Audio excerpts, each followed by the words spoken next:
If you or someone you know has diabetes, you may have built up an extra supply of test strips and lancets. That's where we come in. We'll buy the supplies that you don't need and resell them to those in need to prevent waste. Help us make diabetes management more affordable. Visit us at teststripswithaz.com. Talk about everything and post everything so close after what happened. What's this been like for you? It's fucking great, you know. Come here to a great American state here in Boston. It's a little bit more rowdy, you know. We're on my soil. So everything's great. You know, I get to come back straight to America, train with my coaches, drive my car. You know, I felt like I was in jail, so it's like I got out. Like everything's brand new. So I feel great, man. We're here to run it back, bring a banger to Boston.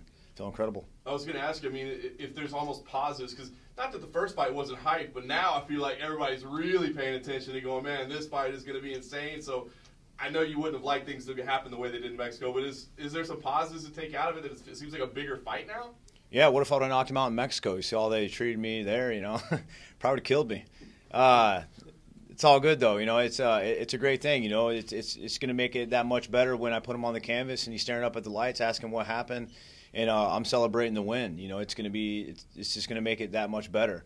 You know, after all this shit that's gone down, when I put his lights out, it's going to be a great night. It's going to be a huge night for me. I have to ask about the sunglasses. Is that just style today, or is there function behind those sunglasses as well? Keep the fingers out of my eyes, my man. Are they like a special type of glasses? They're kind of like an interesting design. It's kind of neat. It's like some Randy Savage shit, huh? That's what I was going to say. Nice. Or like an 80s bad guy or something. No, I like style, so I feel good, look good. I'm going to fight great. Jeremy, one of the stories heading into Mexico City was that you went up there early to get used to the elevation. Is there any disappointment that you didn't get to show, you know, the training you did to be ready for that elevation? Any disappointment in that? No, not at all, because we get to run it right back. So it was a great experience. You know, with the shit that went down, it doesn't take away from my experience in Zacatecas and the people that I met and the humble people in Mexico. I love it there. I'll definitely go back. I love that country. It's a beautiful country. I get it. You know, you didn't get to see a fight. You know, if I would have been on the audience and that shit would have happened, I would have been throwing beer too. You know, so this time instead of that, I'm gonna knock them out and then go drink a beer. So obviously, you're a professional. You have a set schedule where you want to peak and this and that. How have you had to change that, being that it's such a quick turnaround since your last fight? It ain't shit, man. I knocked out Du Ho Choi. 2 days later, they call me and I go knock out Emmett.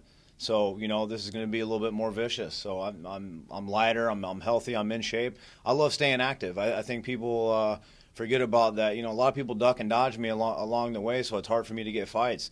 You know, fighting twice a year fucking sucks. You know, I mean, I make enough money to provide for myself, but I'd love to fight 3-4 times a year. Personal goal of mine is knock out Yair. You know, all come out, great health.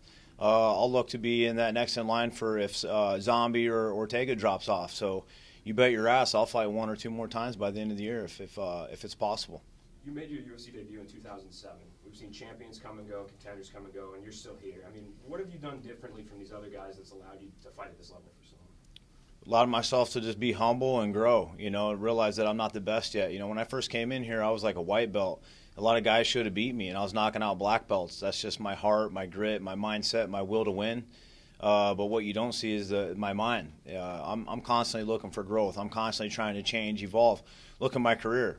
It was just hands, you know. Then all of a sudden, you know, I started throwing kicks. I got head kick knockouts, flying knee knockouts, left hook knockouts, elbow, ground and pound. Been in one of the bloodiest fights in UFC history. That's just a constant revolution of just constantly getting better, constantly grow and evolve. Charles Darwin said it best. It's not the strongest or the smartest person. It's the person willing to adapt to change. And I've been willing to adapt in this game, because if not, you see him drop off quick, you know. If you're not trying to get better, you're not trying to grow, even as a journalist, if you're not trying to do your job or grow, be first, be the fucking baddest motherfucker out there, then you'll fall off quick. How much did you train with Tony Ferguson for this camp? I got a couple days in with him just recently, so yeah.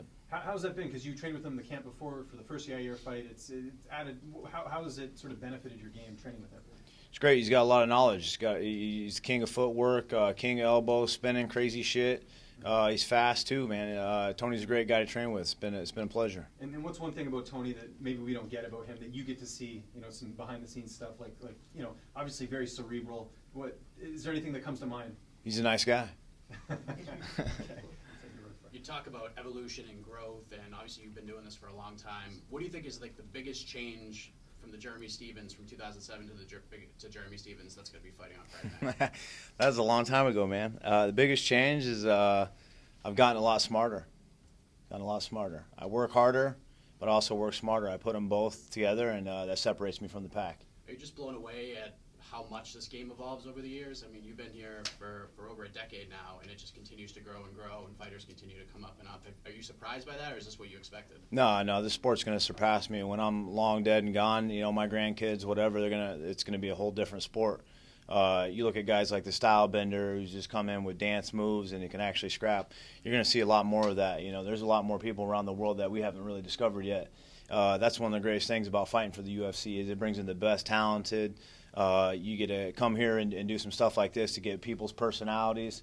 So this is going to long surpass me, and that's why I joined the sport. I love it. I love the growth because this isn't a dead sport where it's this. And it's a clean sport now. It's not like all steroided out motherfuckers just stomping each other's heads in. You're really seeing some beautiful artwork here. We're artists.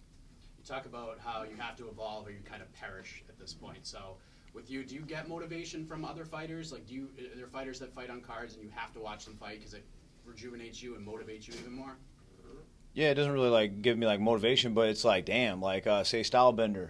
You're like, damn, that motherfucker can dance. He's got the flash. He's got it all. He's like the must-see TV. I'm a fan of the sport before I was ever even a fighter in the UFC. So I definitely watch the fights. I mean, shit, if there's a street fight out there right now, I'd probably sit back and sip a tea and watch it. I love fighting. What do you make of this BMF title coming up and the two fighters that fought in your old weight class?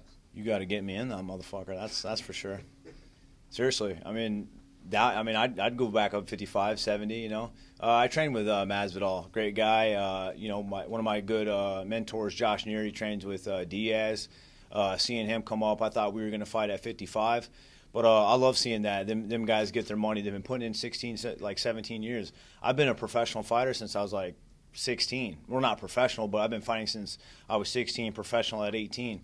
That's 17 years in the game. I'm up there with the best. I fought the best, fought nothing but killers, So, no one's ever taken the dog out of me. If you're going to beat me, you're going to be weaseling away, running for your fucking life and squeaking out decisions, trying for a little bullshit takedown just to hold me down.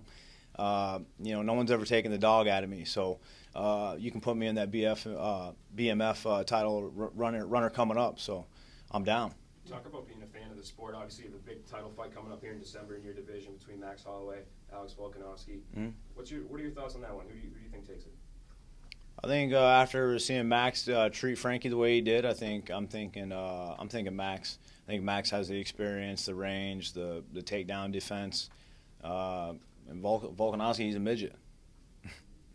You spoke about your grandchildren. When the historians write, the MMA historians write about you, what is your grandchildren going to read about you? Savage. There's going to be a picture of me. Did you catch the CSAC weight cutting regulations that they put in yesterday? Did you see that about the? Oh, I guess you didn't. No, bro. I'm not big into the news. Yeah. Okay. Fake news. No.